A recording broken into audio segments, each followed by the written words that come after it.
저는 이성원 교수님의 생명운동에 있어서 남성의 역할, 성경적 삼위일체 신학의 관점에서라는 글을 읽고 토론자료 몇 가지를 좀 제안하려고 합니다.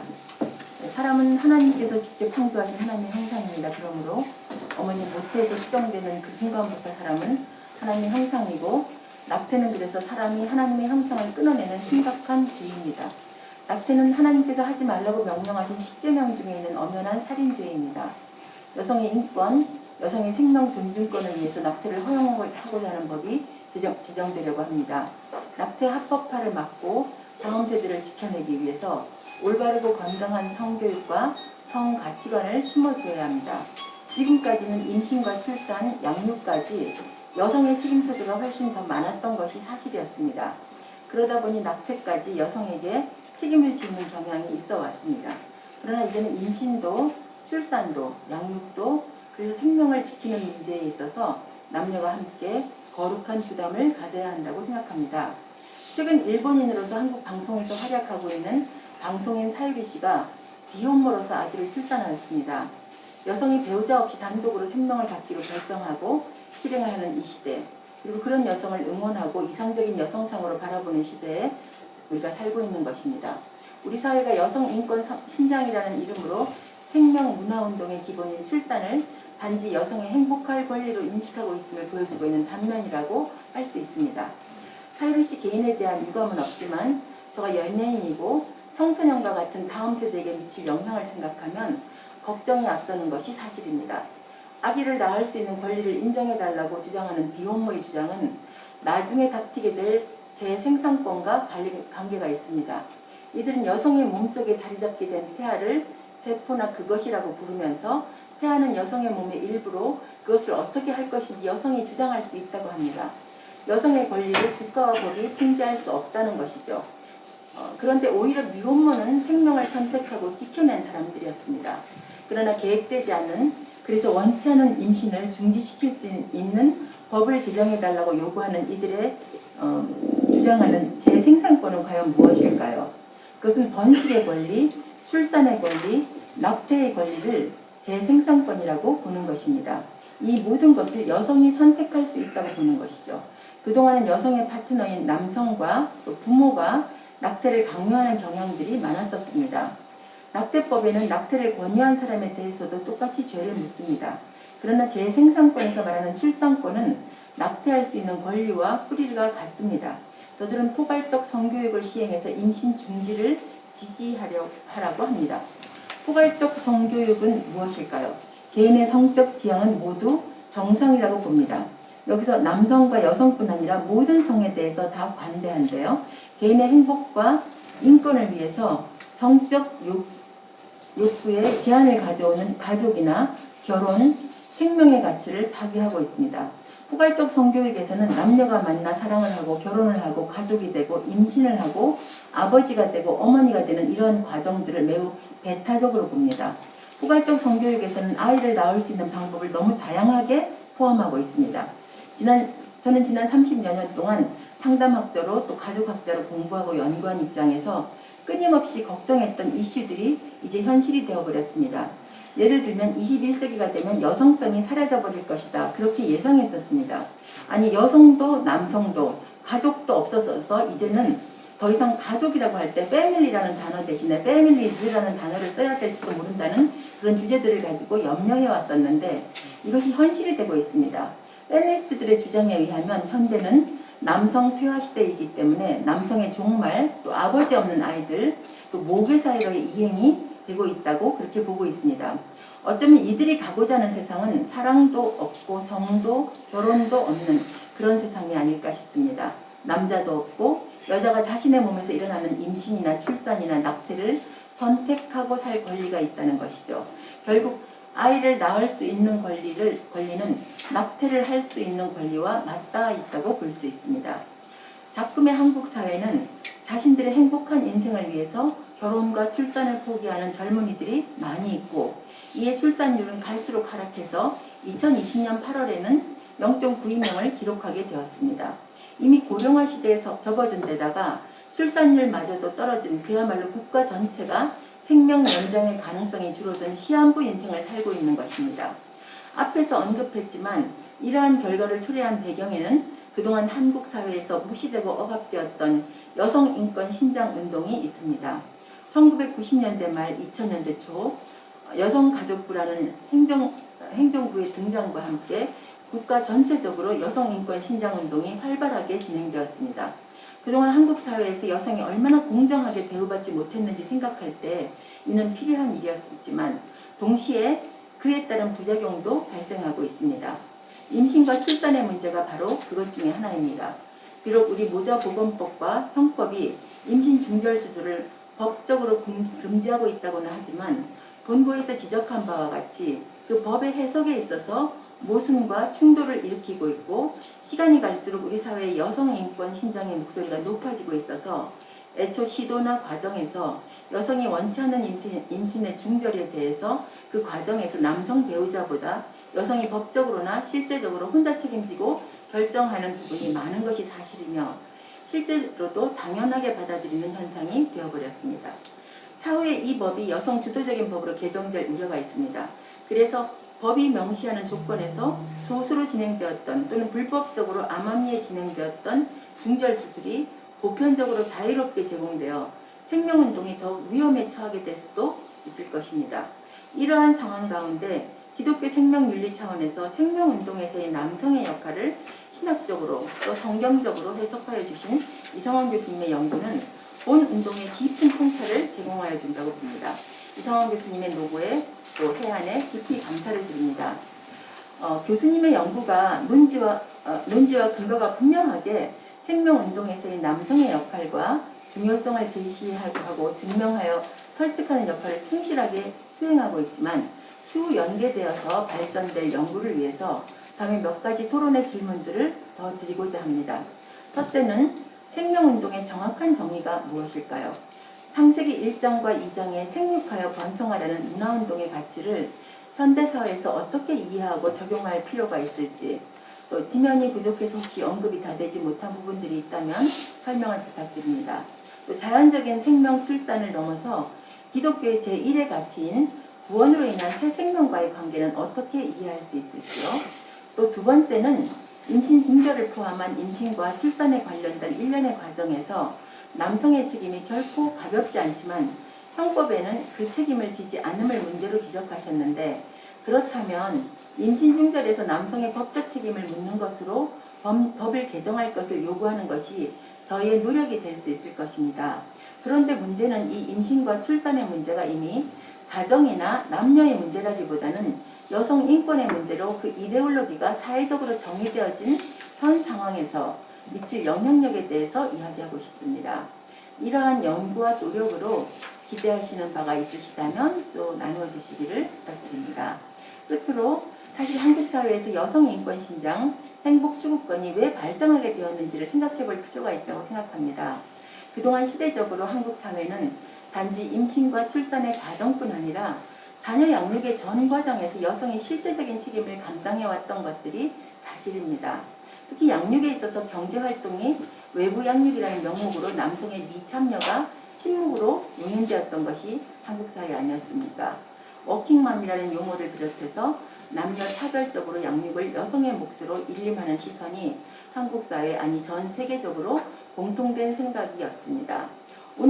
그래서 우리도 오늘 생명운동의 관점에서 임신과 출산에서 남성의 역할과 책임이 가볍지 않다고 지적했지만 실제로 자녀 양육의 문제를 이 생명운동과 별개로 이야기할 수 없지 않습니까?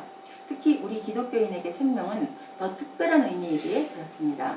삼위일체적 관점에서 구원을 잘 설명해 주셨는데, 한 개인이 복음과 예수 그리스도로 말미암아 새 생명을 얻는 것이야말로 진정한 생명운동이 아닐까요?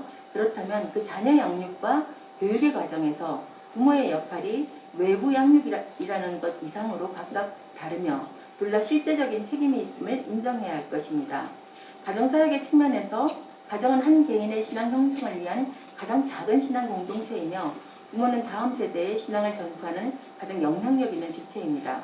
따라서 부모가 함께 이 책임을 지며 그 중에서도 실제 상황과는 달리 아버지의 역할이 중요한 것을 많은 선행 연구들이 말하고 있습니다. 이와 같이 남성 프로라이프 운동 관점에서 자녀 양육과 연관해서 남성의 책임과 역할에 대해서 어떻게 이야기할 수 있을까요? 연계해서 생각해 보면 좋을 것 같습니다. 이상입니다. 조직신학과 윤리학자이신 교수님의 연구를 기독교 교육학과 또 가정사역의 측면에서 접근하여보고 이야기해보고자 했습니다.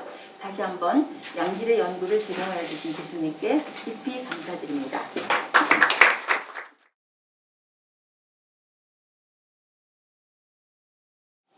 첫 번째는 이제 생명운동의 성격에 관한 문제인데, 사실은 이제 성경에서 이제 생명이라고 할 때는 영적인 생명, 조에라고 표현하는 영적인 생명이 있고, 비오스라고 표현하는 신체적인 생명이 있는데, 물론 조에와 비오스는 굉장히 긴밀한 상관성을 갖고 있어요. 자, 그런데 이제 우리가 생명운동이라고 할 때는 어디에 집중을 하느냐 하면 비오스, 즉 신체적인 생명을 보호하고 살리는 데 집중을 하게 됩니다. 왜냐하면 영적인 생명이 중요하지 않아서가 아니라 영적인 생명을 살리는 일은 교회가 담당을 하고 있거든요. 그러니까 교회와 신학과 목사님들의 그 노고를 존중을 하고 신뢰를 하기 때문에 거기서 상당한 부분을 담당하고 있는데 그것까지 우리가 끌어안을 수는 없어요. 또 그 신체적인 생명을 보호하는 활동을 한다 할지라도 생명운동이라고 할 때는 이제 일반적인 시민들이나 이런 기독교인들이 참여하지 않습니까? 사실 의료인들에게 주어지는 고유한 과제가 이 신체적 생명을 보호하는 겁니다. 그러니까 상당 많은 부분들은 의료인들에게 위탁하면 돼요. 의료인들이 실제로 잘 하고 있습니다. 그것까지 우리가 다 끌어안아가지고 우리가 의료인들을 대신할 수 있는 건 아니거든요. 그러니까 그런 부담은 협업하는 입장에서 의료인들에게 상당 부분 위탁을 하고 또 영적인 생명도 상당 부분 이렇게 교회와 신학자 그 목사들에게 위탁을 하고 우리는 조금 더 좁은 범위에서 우리가 이제 초점을 맞춰야 될 부분은 이런 그 의료 기술이라든지 이런 것들이 인간의 의료 기술을 남용해 가지고 인간의 생명을 파괴시키는 방향으로 그렇게 이제 남용할 때 그것을 경고하고 그런 정도로 우리가 그 우리의 역할을 이렇게 좁히면서 다른 분들하고 이제 협력하는 이런 관점으로 나아가는 것이 좋다. 그래서 생명인 운동이라고 할 때는 신체적 생명을 초점을 맞추는 것이 이제 정도다. 그렇게 생각이 되고 그렇지만 이 신체적 생명에 초점을 맞춰서 활동하는 것은 그 자체가 하나님의 구원 사역에 참여하는 거다. 왜냐하면 하나님께서 구원 사역이라는 게 우리를 영적으로만 죄와 사망의 세력에서 해방시키는 것이 아니라 우리의 몸도 죄와 사망의 권세로부터 해방시키는 거거든요. 그러니까 의사들의 모든 노력도 사실은 하나님의 구원 사역에 참여하는 겁니다.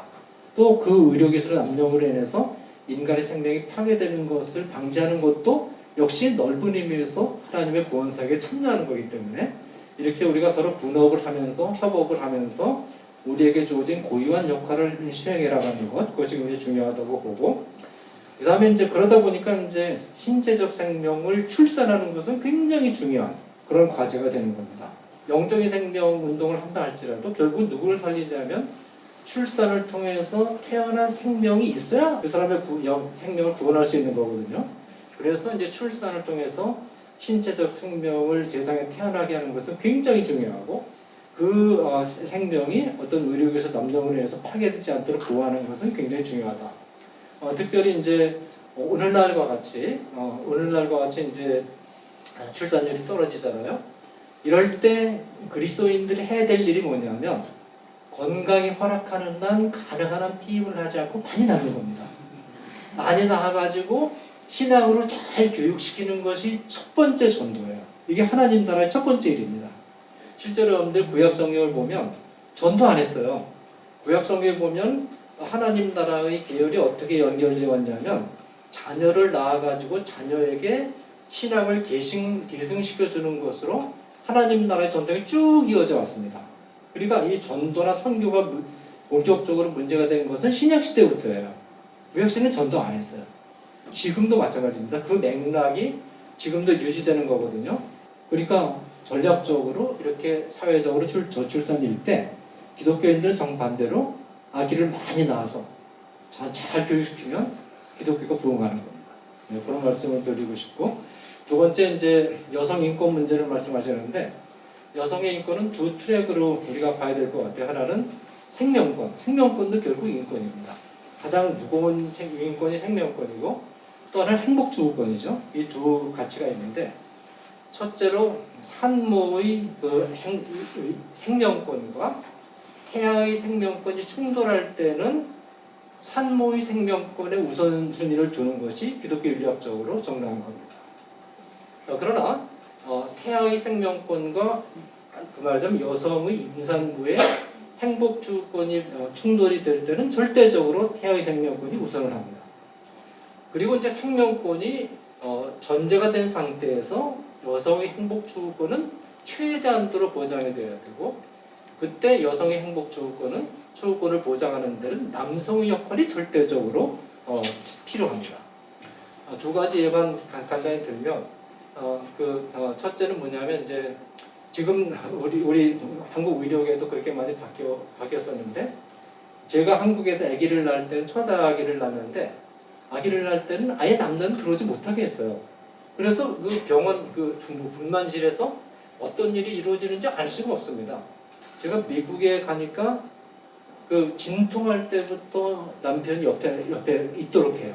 그래서 같이 손잡아주고 진통도 같이 하고, 아기 낳는 현장에 남편이 같이 들어가서 같이 아기 낳는 현장을 다 지켜보고 같이 참여합니다.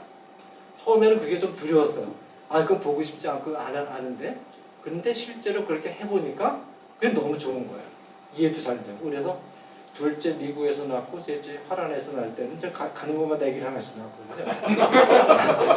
출산 과정에 남편이 처음부터 끝까지 쭉 참여하는 거. 이것도 남자가 출산 과정에 참여하는 그 일이 될 수 있고, 지금 이제 낙태 문제 가운데 절반이 미혼모 낙태고 절반이 기혼모 낙태거든요.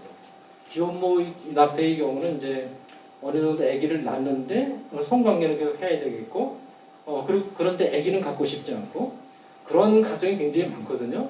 그런 가정이 많은데 남자가 이제 피임을 하려니까 아이 정자도 생산하지 못하는 게 무슨 남자냐, 그래가지고 이제 피임을 안 하고 막 이렇게 관계하다가 A가 되면 그냥 그 부인한테 막 떠넘겨버린단 말이에요.